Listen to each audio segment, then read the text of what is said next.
దశాబ్దాలుగా దగాకు గురై అన్యాయానికి గురై నెత్తురు మండిన ఒక జాతి ఎత్తిన జెండా గులాబీ జెండా. సరిగ్గా 25 సంవత్సరాల కిందట త్యాగాల పునాదుల మీద ఆనాడు తనకు అప్పుడున్న పార్టీ ద్వారా సంక్రమించిన డిప్యూటీ స్పీకర్ పదవికి, శాసన సభ్యత్వానికి, అట్లాగే పార్టీలోని రాష్ట్ర బాధ్యతలకు అన్నిటికీ కూడా గుడ్ బై చెప్పి తెలంగాణ రాష్ట్రం ఏర్పడితేనే ఒక స్వీయ రాజకీయ శక్తిగా తెలంగాణ ప్రజలు ఎదిగితేనే ఈ ప్రాంత సమస్యలకి చరమగీతం పాడొచ్చు, శాశ్వతంగా ఈ ప్రాంతం గతంలో ఏదైతే సిరి సంపదలతో తొలతూగిందో అట్లా మళ్ళీ ఉద్భవించవచ్చు అనే ఆలోచనతో పెద్దలు కేసీఆర్ గారు ఆనాడు 25 వసంతాల కిందట పార్టీని ఏర్పాటు చేసి కొండా లక్ష్మణ్ బాపూజీ గారు ఇచ్చిన ఆశ్రయం జలదృశ్యంలో జెండా ఎత్తిన విషయం మీకు తెలుసు. మరి 25 సంవత్సరాల్లో ఒక అరుదైన చరిత్ర కలిగిన పార్టీ బీఆర్ఎస్ పార్టీ.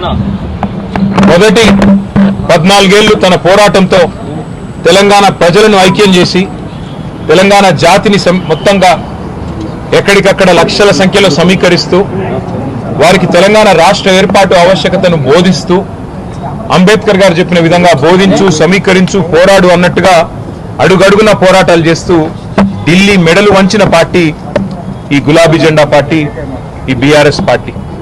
10 ఏళ్ల పాటు ప్రజలు అధికారం ఇస్తే మరి ఒక బాధ్యతగా భావించి రాష్ట్రం సాధించిన పార్టీకే ప్రజలు బాధ్యతనివ్వడాన్ని ఒక గౌరవంగా భావించి రాష్ట్రాన్ని అగ్రభాగాన 10 ఏళ్ల తన పరిపాలనలో నిలబెట్టిన నాయకుడు మహానాయకుడు కేసీఆర్ గారు. అట్లా నడిపిన పార్టీ బీఆర్ఎస్ పార్టీ. అదేవిధంగా గత 2.5 సంవత్సరాలుగా ఈ దుర్మార్గ అరాచక పాలనకు వ్యతిరేకంగా తెలంగాణలోని కోట్లాది మంది అణగారిన వర్గాల తరపున, అణగారిన ప్రజల తరపున ఇవాళ వారి గొంతుకై నిలుస్తున్నది బీఆర్ఎస్ పార్టీ. ఆనాడు 14 ఏళ్లు ఉద్యమ పార్టీగా, 10 ఏళ్లు అధికార పార్టీగా, గత 2.5 ఏళ్లు ప్రతిపక్ష పార్టీగా అన్ని పాత్రలు, ప్రజలిచ్చిన ప్రతి పాత్రను సమర్థవంతంగా పోషిస్తూ ఇవాళ భారతదేశ చరిత్రలోనే అతి కొద్ది పార్టీలు, 25 వసంతాలు పూర్తి చేసుకున్న పార్టీలు వేళ్ల మీద లెక్కబెట్టదగ్గ సంఖ్యలో ఉంటాయి. ఆ కోవన చేరింది బీఆర్ఎస్ పార్టీ కేసీఆర్ గారి నాయకత్వంలో. మళ్ళీ ఒకసారి ఈరోజు పునరంకితం అవుతున్నాం. ఖచ్చితంగా తెలంగాణ ప్రజలకు ఒక స్వీయ రాజకీయ అస్తిత్వం ఉండాలి అని ప్రొఫెసర్ జయశంకర్ గారు ఎప్పుడు ఏదైతే చెప్తా ఉండేవారో, ఎట్టి పనికైనా మట్టి పనికైనా మనవాడే ఉండాలని చెప్తా ఉండేవారో అట్లాగే మళ్ళీ పునరంకితం అవుతాం. తెలంగాణను కాపాడడానికి, తెలంగాణలోని ఈ అరాచక కాంగ్రెస్ బీజేపీల నుండి తెలంగాణను మళ్ళీ ఒకసారి పట్టాలెక్కించడానికి కేసీఆర్ గారి నాయకత్వంలో అందరం సమిష్టిగా ఐక్యంగా పోరాటం చేస్తాం. తప్పకుండా 2028వ సంవత్సరంలో తిరిగి మళ్ళీ తెలంగాణ రాష్ట్రానికి కేసీఆర్ గారిని ముఖ్యమంత్రి చేసేదాకా మేమందరం కూడా ఆయన సైనికులుగా, తెలంగాణ ప్రజల ప్రతినిధులుగా, తెలంగాణ బలంగా, బలగంగా, తెలంగాణ దళంగా కలిసికట్టుగా కదం తొక్కుతాం. తప్పకుండా తెలంగాణకి మళ్ళీ ఒకసారి పునరంకితం అవుతాం. ఈ పవిత్ర రోజున, పార్టీ ఆవిర్భవించిన ఈ పవిత్ర రోజున, 25 వసంతాలు పూర్తి చేసుకున్న ఈ రోజున తప్పకుండా మాకు మరింత ఉత్సాహం, మరింత ఉత్తేజం ఇవ్వడానికి మా నాయకుడు కేసీఆర్ గారు ఇప్పుడు మధ్యాహ్నం 2 గంటలకి రాబోతా ఉన్నారు. వారి రాక కోసం, వారి దిశానిర్దేశం కోసం తెలంగాణలోని లక్షలాది మంది గులాబీ దండు ఎదురు చూస్తా ఉన్నారు.